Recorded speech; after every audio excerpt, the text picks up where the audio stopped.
एक बार की बात है, एक बड़ा सा जहाज तूफान की वजह से डूब गया।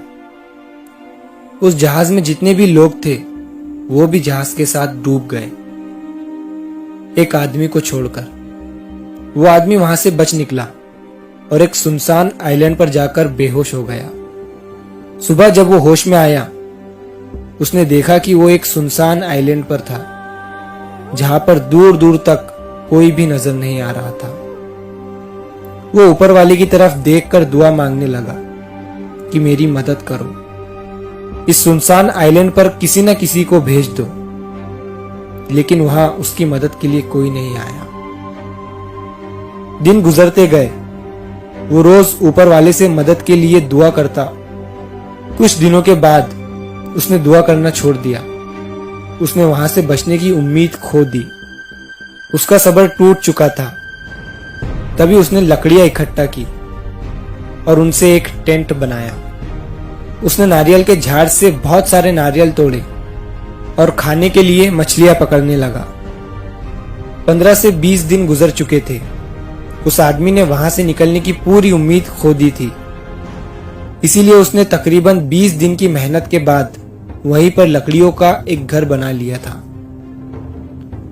एक दिन जब वो जंगल में नारियल तोड़ने के लिए गया और वापस आया, तो उसने देखा कि उसने जो घर बनाया था उसमें आग लग गई थी और वो पूरी तरह से जलकर राख हो गया। तभी उसने ऊपर वाले की तरफ देखा और कहने लगा कि मैंने आपसे मदद मांगी तो आपने मेरी मदद नहीं की। जब मैंने रहने के लिए घर बनाया तो आपने उसे भी जला दिया। वो आदमी सारी रात ऊपर वाले को कोसता रहा और वहीं सो गया। जब वो सुबह उठा तो उसने देखा कि एक बहुत बड़ा जहाज उस आइलैंड के किनारे पर खड़ा हुआ है। वो ये देखकर बहुत खुश हो गया और तुरंत जहाज पर चढ़ गया।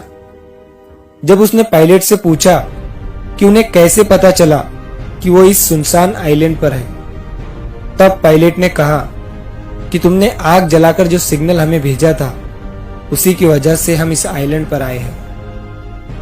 तभी उस आदमी ने कहा कि मैंने तो कोई सिग्नल नहीं भेजा था।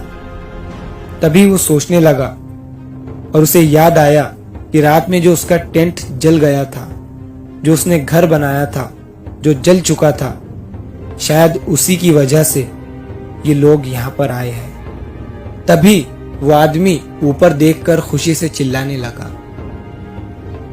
सेम चीज हमारे साथ भी होती है। हम रोज कई सारी प्लानिंग करते हैं और अगर चीजें हमारी प्लानिंग के हिसाब से नहीं होती है तब हम बौखला जाते हैं। किसी चीज को लेकर हमारी उम्मीद पूरी तरह से टूट जाती है। हमारा सब्र हमें आवाज देने लग जाता है और हम ऊपर वाले को ब्लेम करने लग जाते हैं। लेकिन आपको नहीं पता कि उसका प्लान आपके लिए क्या है। आप उसका अंदाजा भी नहीं लगा सकते। वो लाखों करोड़ों लोगों की जिंदगी चलाता है। उसे सब पता है कि कब किसे क्या देना चाहिए और किसे क्या नहीं देना चाहिए। जब भी आपकी लाइफ में बुरा हो रहा हो, जब चीजें आपके हिसाब से नहीं हो रही हो, तब उस पर भरोसा रखना। उसके पास जरूर आपके लिए कोई प्लान है। वो दूसरा दरवाजा खोले बिना पहला दरवाजा बंद नहीं करता। तो कभी भी उम्मीद मत छोड़ना।